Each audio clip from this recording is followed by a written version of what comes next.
Es cierto que varias veces titulamos semana clave de la negociación con el Fondo Monetario Internacional, pero empieza a ser más cierto que nunca, básicamente por una cuestión de fechas, porque ya no hay tanto margen y porque hay un equipo de funcionarios argentinos que han viajado a Washington, y por todo esto que va a contar Nacional Magno con esta carátula de su materia. Exactamente, Ari, ¿cómo estás? Buenas noches, con esta hermosa carátula que nos hizo la producción justamente para hablar de esto, de los puntos en disputa. Entramos ya en lo que pareciera ser el tramo final, ¿no?, de las negociaciones, pareciera. Se supone, esta vez se supone que es así. Y acá ya empezamos a adentrarnos en cuestiones técnicas, ya no tanto generales, sino que falta todavía en términos generales para cerrar este acuerdo. ¿Qué queda para cerrar, para ajustar en el Excel? Vamos con los principales puntos entonces. ¿Cuáles son los puntos en disputa, los puntos en debate? Vamos con el primero y el más importante, te digo, Ariel, déficit fiscal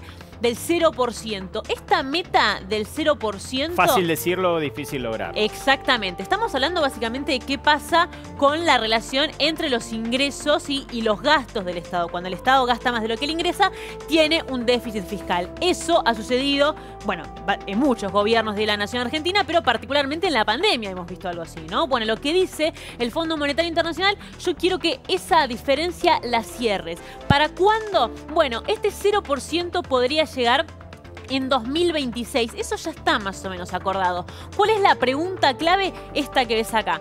¿Cómo se financia? Claro. Y acá comenzamos a desplegar un abanico de opciones. Por un lado tenés la emisión monetaria, la maquinita del Banco Central, que ahí el Fondo Monetario te dice, ojo, no la uses bastante porque puede causar inflación. Tiene la ventaja del porcentaje del déficit fiscal, tiene otras desventajas que están clarísimas en nuestro país. Exactamente. Por otro lado, lo podés cerrar mediante el ajuste del gasto público, algo que el ministro de Economía, Martín Guzmán, dice, esto nosotros no lo queremos, o a través de reformas. Si bien NASA, lo que pasa es que no es un momento para ajustar el gasto público en nuestro país. Sí. Pero es cierto, NASA, que el ministro de Economía tiene por características apuntarle siempre es un fiscalista, digamos, tiende a reducir el déficit. Bueno, ahí es interesante porque, y ahí voy al punto. Por un lado, uno puede decir, se endeuda como otra opción para cerrar el déficit fiscal, algo que todavía se está contemplando, pero no se confirma. Pero lo que dice el ministro es, no queremos ajustar, queremos crecer y aumentar la recaudación y a partir de ahí cerrar esta diferencia. Ahora, está bueno lo que dice, es muy optimista, también es cierto. Claro. Y también hay que decir que en la mayoría de los acuerdos con el Fondo Monetario Internacional aparece este componente de ajuste. Entonces, yo no digo que la opción de Martín Guzmán sea imposible, si es cierto que la forma que plantea de financiar este déficit sin ajuste y con crecimiento es al menos inédita. Entonces, bueno, veremos efectivamente cuál es la cintura para poder llegar a ese programa de acuerdo a lo que dice el ministro con esas condiciones, porque estamos hablando del Fondo Monetario que siempre históricamente ha pedido un ajuste del gasto público. Más. Fíjate cuál es el otro punto exactamente que tenemos en disputa todavía con el Fondo Monetario, otro clave que tiene que ver con el dólar y las reservas. ¿Se puede devaluar? Acá, ¿qué pasa con la devaluación? ¿Por qué es tan importante? Porque cuando hablamos efectivamente de un aumento del dólar, en criollo, estamos diciendo básicamente que eso sí se traslada a los precios mayoristas y por ende se traslada a los precios minoristas, un aumento de la inflación, se licúan los salarios, vos cada vez podés comprar menos y la inflación aumenta y así, bueno, en el corto y mediano plazo terminamos teniendo un aumento de la pobreza. Pero por un lado, el Fondo Monetario Internacional te dice, no podés tampoco tener esta estrategia de mantener siempre el dólar tan controlado a costa de ir perdiendo las reservas porque vos necesitas tener un banco central un poco más tranquilo.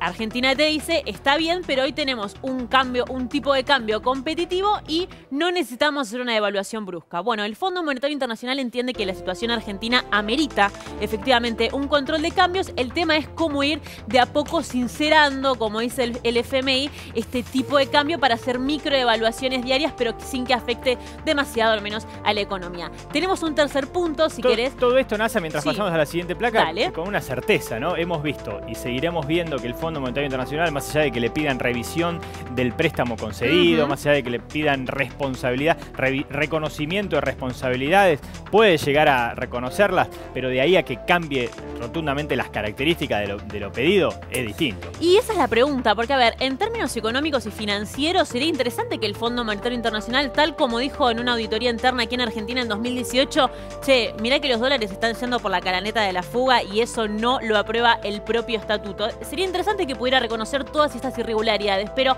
así como también pasa, por ejemplo, con el discurso del presidente, el discurso interno, se puede decir al Fondo Monetario vamos a hacer una cosa, vamos a hacer la otra, pero después en el círculo rojo, a la hora de sentarse con el organismo, no deja de ser no deja de tener el Fondo Monetario la posición dominante, ¿no? Respecto de Argentina, básicamente porque es un organismo multilateral que maneja la economía financiera como ninguno y tiene claramente muchísima influencia. Último punto. Último punto, crecimiento y exportaciones. Bueno, aquí lo que dice la Argentina es... Sí, esto no es parte del disenso con el Fondo Monetario, sino es parte de las necesidades, ¿no? Exportaciones para generación de divisas, esto es crecimiento claro. por una cosa lógica. Bueno, un poco también, acá si querés se contradice un poco el organismo, porque el organismo, por un lado, tiene estas recetas ortodoxas de ajuste, de devaluación, de quita de subsidios y demás, pero también es cierto que necesita que Argentina crezca, porque al organismo se le debe básicamente el 60% de su cartera.